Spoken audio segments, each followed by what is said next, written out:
I will be doing a market update with all the sectors, SPY, QQQ, and XLF, and a couple of other things I'm looking for, and the support and resistance for you guys for the sectors. And tomorrow is Friday, and we're going to see what I will be looking for on Friday, if I'm going to go short or long.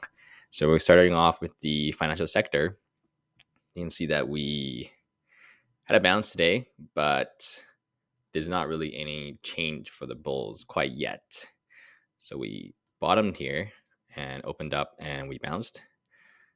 And we had a nice hourly bounce, still in the Bullflag territory, as you can see from this A to B move. We're still within the 0.382 range, meaning above this level. That is the level within the Bullflag range. So if we do break below that, then the Bullflag is gone. Even if the Bullflag is gone, doesn't mean that we're just going to roll over. It just means that the likelihood of the Bullflag here and moving up is pretty much over. We get a nice notable drop from there. So the financial sector is still dragging down the SPY, S&P 500. So what we want to see from the bulls is that we break high of today to have an hourly trend change back to the bulls. So we make a big move up, had a nice small pullback, and then tomorrow, if we do break above this level, then the hourly trend change is back to the bulls to an uptrend. Right now, we're in a no trend for the hourly, but in downtrend for all the other time frames like daily and everything of those time frames. So the first step for the bulls is to change the hourly back, and then we can start looking for the longer time frames like the daily and the 4 hours.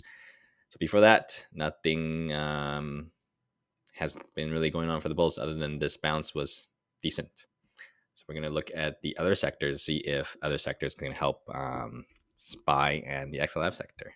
So we go to QQQ. You can see how strong the tech sector has been for the last couple of days. I've been mentioning yesterday and even Tuesdays and Mondays where we had a couple of resistance we're looking at, and all of those broke above. So this triple top broke, and we had a nice move, and we broke this area as well, and we had another nice move.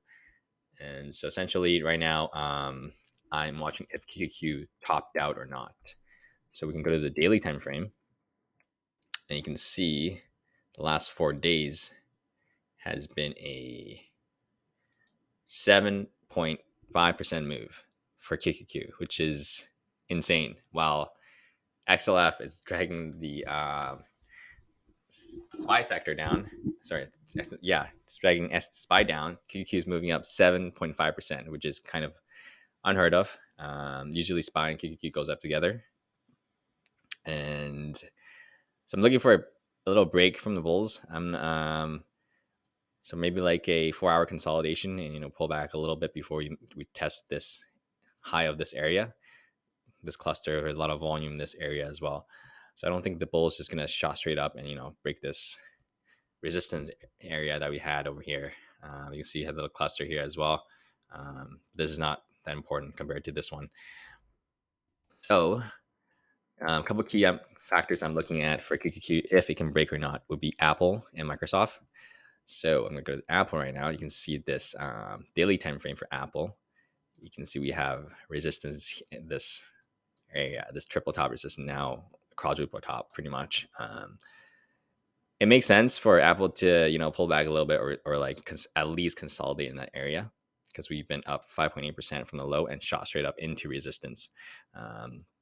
If we like bounce up and then consolidate nicely around this area and then test this area, I would say our chances of getting above it would be quite high.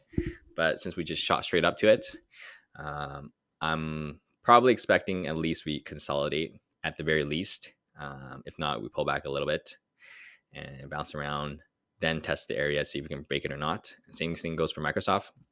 You can see we shot straight up 4 days, 12%. Yeah, Microsoft 12% right into resistance as well. So the key factor for me looking at QQ, if QQ can continue or not, is if Microsoft and Apple can break these levels for their daily resistance, because Microsoft and Apple is the two largest weightings in QQQ. So if they don't break, QQQ is not going to go anywhere. And about same thing as Google and Amazon, but usually Apple and Microsoft has a larger weighting. They're in the 2 trillions, and Amazon and Google are in the 1 trillions. So they weigh a little bit less. So we'll see if tomorrow we'll get a little consolidation, or we might even break above a little bit, fake out, and then pull back. So we'll see how futures tonight will do, or tomorrow morning pre-markets. Sometimes there's a lot of action, sometimes there's no actions during pre-market. If not, we'll have to wait for the cash open tomorrow. And a couple of things I am also looking at as well is SPY is still weaker due to XLF. So you can see, I'm going to go to the 15-minute actually. It's easier to see. So QQQ made a, where's my 15-minute time frame?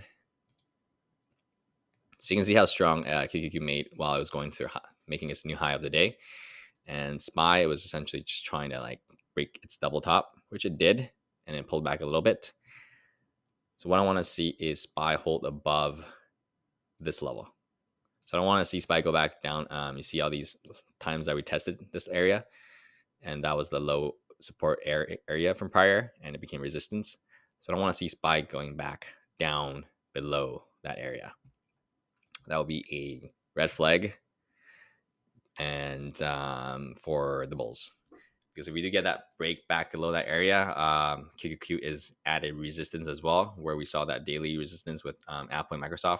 QQQ is likely going to pull back as well. If QQQ pulls back while SPY is pulling back, then we'll likely be making down to these areas as well. So we'll see. What I want to see is maybe like another rotation. It has been rotation from the XLF sector, money flowing out there and rotating into the tech sector. So we do see a little bit of consolidation. You want to see money rotating around. So tech sector into SPY. So SPY will be holding here while the QQQ start do its consolidation time. If that happens, then there is no fear in the market. Fear in the market happens when all sectors are dropping into the low of the day. When that happens, that means money is just leaving the market in all sectors. Bulls don't want to see that. And if we do see that, then it's a good short. But if that doesn't happen, you see like QQQ green, very green, and you see XLF slightly red. That's not a day for shorting. It's just money rotating around and into the tech sector. So that's all I got for you guys. And if you guys got any, feel free to comment below if you guys want anything to look at, tickers or any ideas or symbols, whatever you guys want to look at, market updates. So currently the rate hike is back to 80%, 25 basis points. So yesterday was closer to like 50-50 for a pause and a 25 basis point, but now it's back to a 25 BP because I think it's because the ECB hiked 0.5% this morning, and that gave the market a little bit. The percentages shot up for the 25 basis point for us this morning, so that's likely why. And we'll have to really wait till next Wednesday, the 22nd March, to see what we actually get. I'm still thinking we'll get a 0.25% basis point from next week. If we do get a pause, then that'll be great news for the bulls. And if we do get a 25 basis point, I think it's already priced in. So there's not much that big of a deal. The biggest deal would be we want to see Jerome's speech telling us that this is likely the last hike and we'll be pausing from here, kind of thing. That would be good news for the bulls. So we'll see how tomorrow goes, and I'll give you guys an update tomorrow.